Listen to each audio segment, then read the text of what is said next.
Hello, my name is Graham Nolan, and I am based in Brooklyn, he, him pronouns, and I'm co-chair of an organization called Do the Work, which is a national organization for LGBTQ plus people in advertising and marketing. I have been privileged to be supported in discussions around LGBTQ plus inclusion in marketing and consumer spending and brand strategy for 5 years, and I find that we're sort of at an impasse with the conversation. In fact, what I keep hearing is over and over, we're here, we're queer, heated rivalry, RuPaul's Drag Race, we have cultural power. We also have a lot of, if you can prove the business case, if you prove the money is there, if you prove the spending power is there, the marketers will follow suit. And the fact is, despite all of our cultural impact and all of our financial spend, things are not changing fast enough. In fact, because of changes in the political climate, admittedly, and cultural climate, things seem to be taking a few steps back.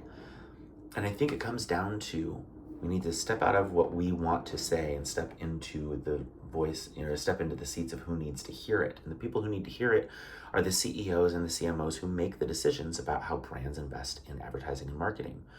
And these are humans too, right? I mean, we don't want to have to do all the emotional labor of like bringing them along the way, but I don't think we're necessarily incentivizing them in the proper motivating ways to become allies and to change their behavior. In fact, data that we have indicates they think the problem is largely solved and things will naturally sort themselves out. And that's not the course that we're on. What we need to discuss is how to take these people, these decision makers, and help them understand in a way that goes beyond, sharing stories of our oppression and hoping that they start to sympathize with that. I think that there is a new business argument to be made for why people should be making these investments. And I think it's more than just sheer dollar volume. I think it's a lot about how we can support them and team with them, and how mutual support can help lead to new opportunities.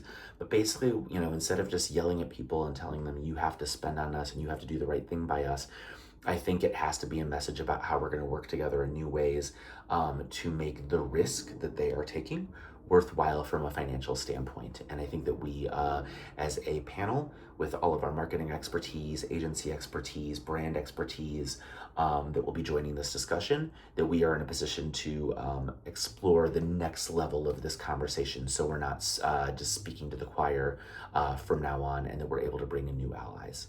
We welcome all the people who vote for this, who want to attend this, and who vote for this session to make it to the stage. Thank you so much.